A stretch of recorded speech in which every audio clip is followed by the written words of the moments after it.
Peace at one raw soul nation. The universe is revolutionary. How y'all feeling today, man? Hope y'all doing good for real. Um, so I got an awesome topic for us today. A quick one, right? What it is um, mothers, basically family, but I'm gonna focus on mothers and how important mothers are. Uh, and how things have changed within the culture when it coming to mothers. So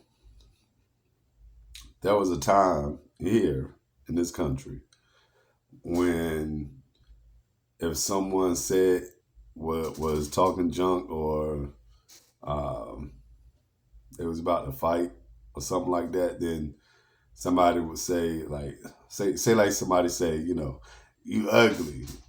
It's, the only thing somebody had to say after that to get it jumping off was, yo mama. And from that point on, it would jump off.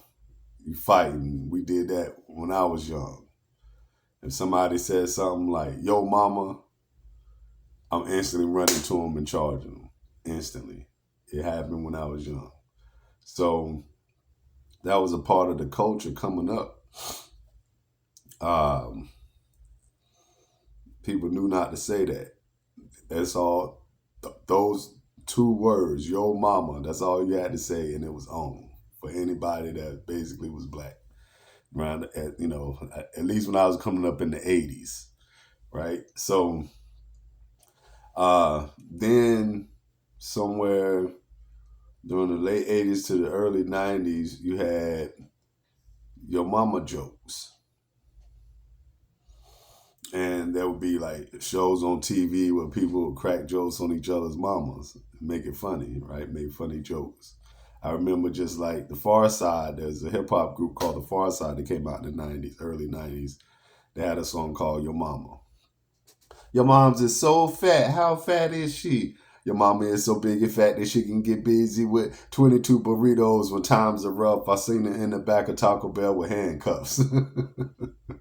That was the Far Side. The song was dope, and it's funny that they were able to flip that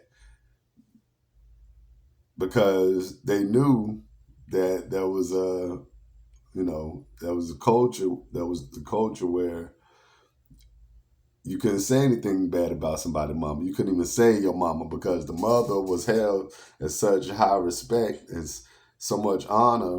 There's so much honor for the mother that you know you disrespect somebody's mother, you get your head bust, right? So, uh, so fast forward, right? From then you have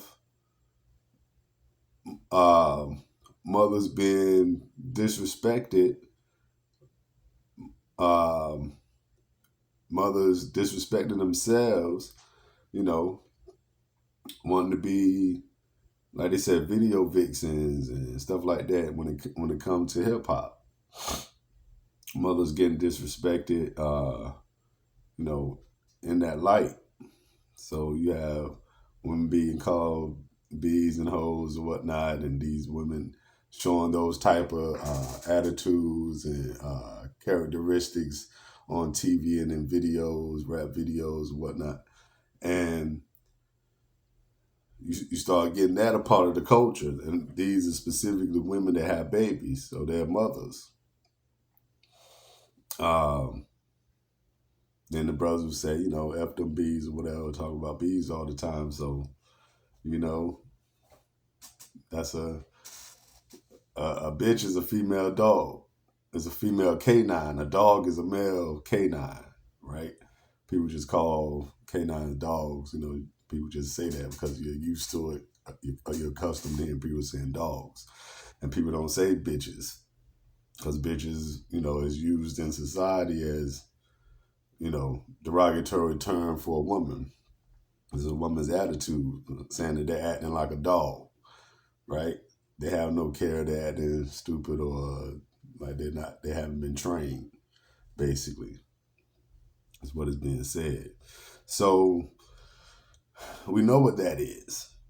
And that word bitch is being used throughout society these days. Been queen bitch, and you know you know women are representing that. They can call each other bitches, but if that man calls one of their men call him a bitch, it's a problem. But that man would say bitch because of their attitude.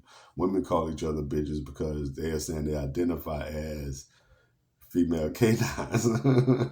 They're not trained. They're untrained, and they'll do crazy stuff. They know each other. So they know each other to not obey when they're supposed to, or not be in line when they're supposed to, right? Not behave. They know that they'll do that. So they call each other that. And so, and these be mothers. So these mothers now have now fallen into this trap where you can see it really in rap where they're the most ratchet. So if they're the most ratchet, what do you have?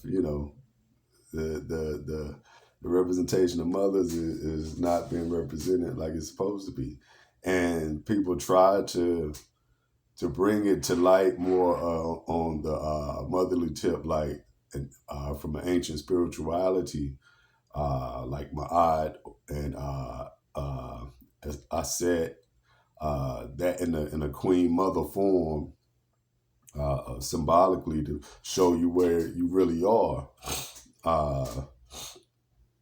People try to show that, but people don't care. A lot of people don't care, and they don't know about that stuff. It takes time for people to get involved in that, and then you have to go through certain chambers as well.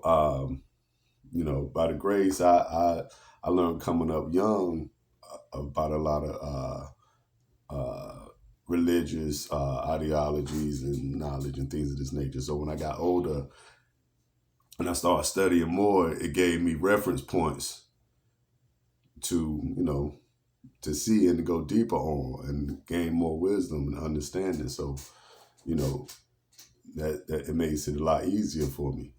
And so I see a lot of these things happening. I just, just breaking that little bit down about mothers and how it changed from yo mama, pop, pop, pop, pop, pop. You know what I'm saying? That type of respect and honor to, mothers, can't even be represented on that high level because of their own behaviors, right? Which on a general level, mothers are awesome. Mother is is that source itself. So you have to put that honor there. Even in the Bible, women itself, the female, is wisdom. So it's represented as wisdom. So just like in the 5% knowledge, when they talk about the woman is wisdom. When you have 1, 2, 3, you have father, mother, child. So you have knowledge, wisdom, understanding. That's that Trinity. But specifically about the woman and the mother, and that joke that plays back on your mama and your mama jokes, and it being switched and flipped in the culture where it was easy for it to be, degraded. And that's where we are now, because you see all the mothers, well, how they put it, and through the medias and everything, where the mothers, they don't respect themselves, like the Kiki Palmers or whatnot, and all these other silly women that are mothers that say they don't need that they don't need the baby's father, and try to teach the women to they try to teach the young women to have babies and never mind the father, right? So without the father, you have a problem. You can't have a baby without a father, and you can't have a baby without a mother. So, and they're supposed to be together. You know, it's scientifically proven that if when a mother and father have a baby, that if the mother and father separate, the baby automatically feels it. It automatically traumatizes them. It automatically traumatizes the baby. That's that connection being split. That's not supposed to happen. But that's all I wanted to speak on, really, on your mama, on the your mama situation. Word to your mama, yo. Peace.